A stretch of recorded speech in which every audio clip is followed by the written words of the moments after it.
دا اوس پیله نومونه تاسې ښه راغلل. دا د کندهار ښار په دومه ناحیه کې د مرکزي دارالافتا جنوب طرف ته د ابرساني ریاست څخه شروع بیا تر نظامي محکمې پورې یوه ټوټه سړک دی، کوم چې چارې د ښاروالۍ لخوا د خپلو ښاریانو د خدمت لپاره راپیل شولې.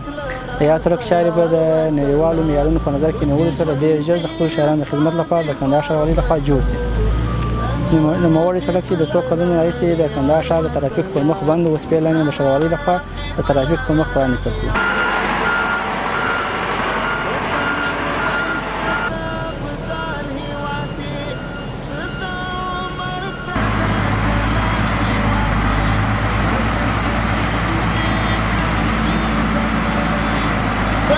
دښمن ته د زوال هیوادي د هر پر هر دې درملنه کوو، ولس سادات سره ژمنه کوو، آبادوو دې د جنت په مثال.